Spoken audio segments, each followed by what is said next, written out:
Bonjour à tous. Aujourd'hui, je vous présente la plateforme et l'application Plickers.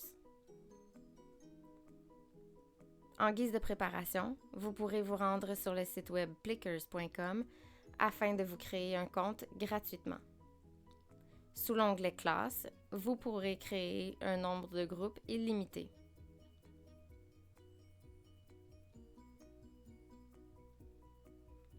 Ensuite, vous n'aurez qu'à entrer le nom de vos étudiants, l'un après l'autre, rapidement.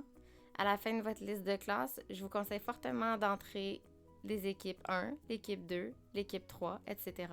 afin d'ajouter un peu de piquant à vos quiz.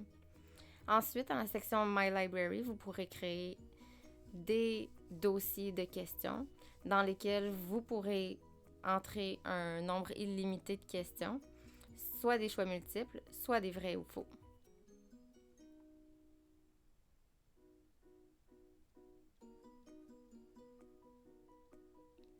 Quand vous serez prêt à donner un quiz aux élèves, vous choisissez les questions que vous voulez leur poser, vous les ajoutez à la file et vous les assignez à un groupe.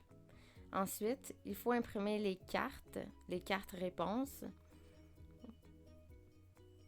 Pour une classe normale, la version standard est parfaite.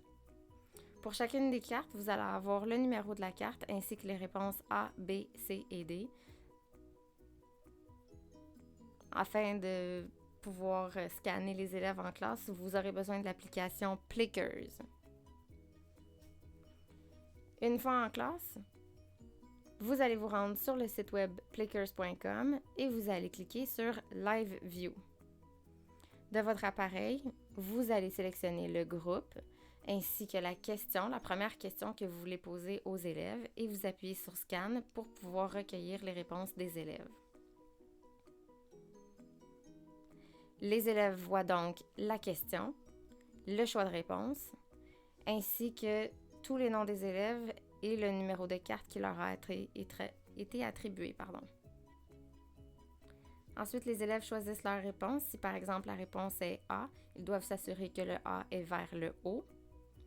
Et ensuite, il suffit de balayer la classe à l'aide de son appareil et toutes les réponses sont enregistrées automatiquement.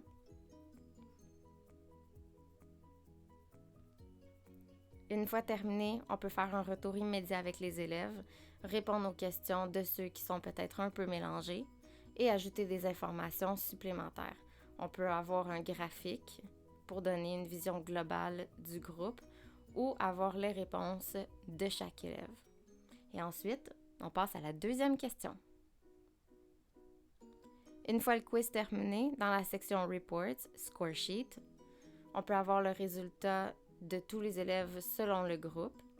Les résultats sont comptabilisés et on voit rapidement avec le système de couleurs les élèves qui sont en réussite et ceux qui sont un peu plus en difficulté ou les questions qui ont été moins bien réussies. J'espère que vous êtes intéressés à utiliser Plickers. Amusez-vous bien!